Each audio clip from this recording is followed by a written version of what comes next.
Le fonctionnement de la justice relève de l'autorité du ministre de la Justice.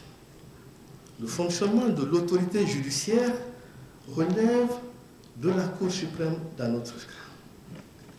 Les cours et tribunaux sont sous la coupe de la direction des services judiciaires, qui est sous l'autorité du ministre de la Justice, garde des Sceaux. Et les personnes qui sont confiées par l'autorité judiciaire à la justice sont du ressort du ministre de la Justice.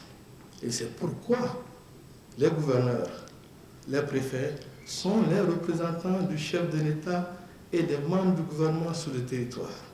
C'est pourquoi les délégations de crédit sont envoyées à ces représentants de l'autorité sur le territoire pour pouvoir les mettre en œuvre. Je comprends aujourd'hui qu'il y avait des difficultés liées à la mise à disposition des crédits des causes aux tribunaux, mais je pense que le ministre Charles White est engagé aujourd'hui à qualifier le secteur de la justice et que la justice est la boussole de la transition. Nous nous efforçons tous ensemble aujourd'hui, lorsque les plafonds d'engagement sont arrêtés par arrêté du ministre du Budget et les crédits mis à disposition des départements sectoriels, que chacun veille à ce que les crédits arrivent au service déconcentré.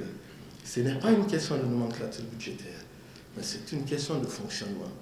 Le fonctionnement de la justice et des services judiciaires relève encore une fois de l'autorité du ministre de la Justice. La Cour suprême est un pouvoir, c'est le pouvoir judiciaire. Rendre la justice et parler du fonctionnement de la justice, c'est deux choses qui sont totalement différentes et il faut en tenir compte. Mais ce que je remarque et que je constate, c'est que la volonté est de faire en sorte que les cours et tribunaux puissent fonctionner dans les meilleures conditions. Et c'est ce que nous avons commencé à faire depuis le 5 septembre, en essayant de recenser d'abord les édifices de justice qui sont pillés ou qui n'existent plus ou qui sont en location. Ce travail-là est un travail que nous pouvons mener ensemble et c'est pourquoi vos recommandations et vos préoccupations en tant que représentants du peuple sont importantes pour nous et nous en prendrons bonne note. Je pense que mes collègues ici présents, il y a beaucoup de questions sectorielles qui ont été soulevées. Nous avons noté, mais nous saluons aussi les invites qui ont été faites au gouvernement de se présenter dans les commissions de fond pour discuter de certains sujets de politique publique qui sont revenus encore aujourd'hui.